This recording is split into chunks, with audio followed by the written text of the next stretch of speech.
Hello and welcome back to the Red Path. Today we're going to look at how the 2020 ITC season went for World Eaters and how you can be part of the 2021 season.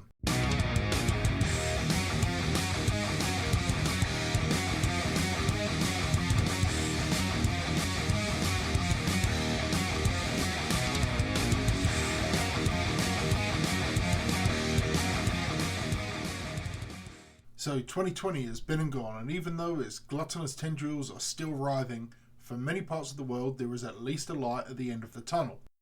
2020 was a rough year on all of us, for a multitude of reasons, and whilst I'm happy you're here and in a position to watch this video, I do hope you got through it okay and are having more luck with a fresh start.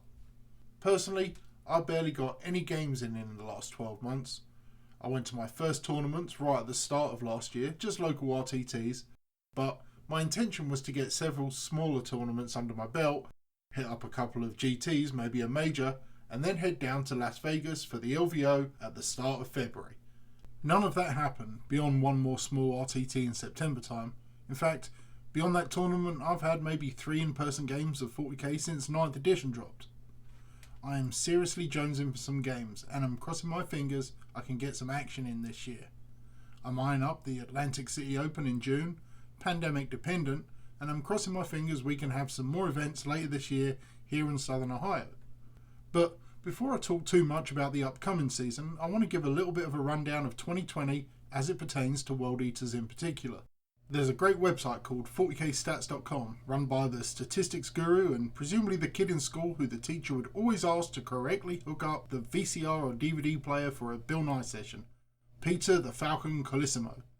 If you're considering being a competitive player, which by the end of this video I hope to have persuaded you to at least try, you need to deep dive into this resource. It is awesome. So, on 40k stats, by slightly reformatting the numbers in an Excel sheet, we can see that in the 2020 ITC season there were 11 pure World Eaters lists ran, and 14 times they were used in detachments. So that's 5 times they were souped in essentially.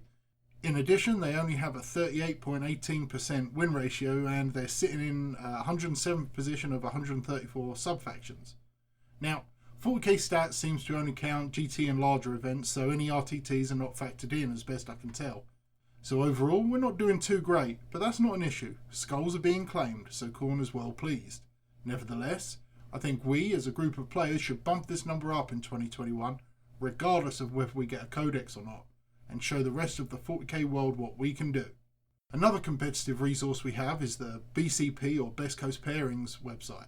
Within it, we can track at least 2 ranking systems for competitive play, the ITC and BCP. At the moment, the ITC 2020 season results are offline, presumably because the season just ended and BCP or FLG are sending them to the Tech Priest to be consecrated before re-uploading as legacy ranks like the other older seasons. But we can still look at the BCP results, and just quickly, ITC results are any 40k games that are registered with the ITC, and BCP games are any games that are registered with BCP. All ITC games will also be registered with BCP, but not all tournaments want to use the ITC rule set, so just use BCP as an organisational tool. So it does include events that may be friendlier or more narrative focused or what have you. Regardless, it's the data we have right now. At the end of the 2020 40k season, there were 62 World Eaters players, or at least players who declared they were using monofaction World Eaters. I'm not going to dive into lists because dredging them up is a pain in the ass, but I'll have the rankings on screen here. If you're into competitive 40k stuff, you may recognise a few of the names up top. Ben Sanson is fairly well known as a World Eaters player, and I interviewed Victor Schuberg several months ago after his out of left field Mutilator glory. Somehow I made it into 5th spot. My first 2 RTTs only ended in 7th place, but I did get a solid 2nd place in a small tournament at the end of last year. But here's what I see. 62 players of this beautiful game who picked up a comparatively weak faction and walked their blood-soaked toy soldiers into a hall full of people with Raven Blood White Hands or Imperial Soup or the Smash Brothers, and they put their models down, they rolled some dice, and they died with honour. We don't play World Eaters because they're broken powerful. We don't play World Eaters because we fully expect them to get a model range that dwarfs every other factions combined. We don't play World Eaters because some guy took them to the top table at the LVO. We play World Eaters because they are badass. Because something about them resonates with us. Whether we just like the blood and gore aesthetic, or we struggle with anger issues and find playing with plastic avatars helps us catharsize. Or maybe we just don't want to be like everybody else. It doesn't matter. We're World Eaters players, and if people don't like it, well, fuck them. So here's what we need to do for this season. If and when it's safe to do so where you live, of course. Find a local tournament. All you got to do is download the BCP app or go to the website and use the free event search feature and book yourself up. Start with a small Rogue Trader tournament, that's what an RTT is, and build yourself a pure World Eaters list. Take it, play it, enjoy it. It doesn't matter if you go 0 for 3. Have fun. Awaken that competitive spirit in you. There is absolutely nothing wrong with competing. Ignore all the stigma and bad press you hear about playing competitively. It may not be for you, but honestly, how will you know until you try? It's a great social experience. You get to see some beautifully stunning armies on display. You meet some new people. And you know what's better? You meet new people, but you are not socially obligated to contact them again. It's like all the best things about having friends without the anxiety of having to commit to anything. It's awesome.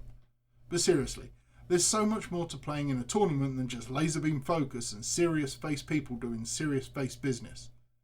Not only do I want you to compete to drive the World Eaters as a faction upwards and onwards, I want you to remember what it felt like to be social again. And once again, only do this when it is safe to do so.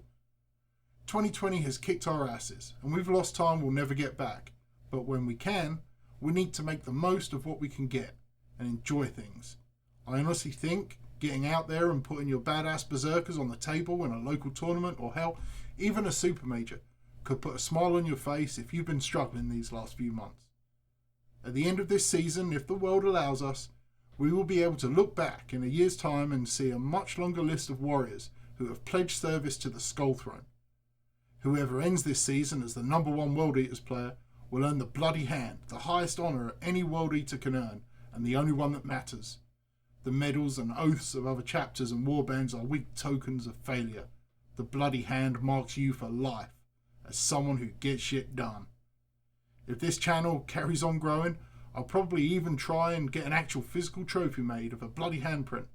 And whoever the #1 is next February, if I'm able to contact them, I'll send them the trophy, whether they follow this channel or not. Okay folks, get out there and claim some goddamn skulls. Hope you've enjoyed this one. I know competitive stuff isn't everyone's cup of tea, but I really think it can be a positive thing in our wargaming community. Let me know in the comments or in the Discord what it is that's been holding you back from playing competitively, and give me the chance to convince you otherwise. As ever, stay healthy, stay safe, and kill main burn.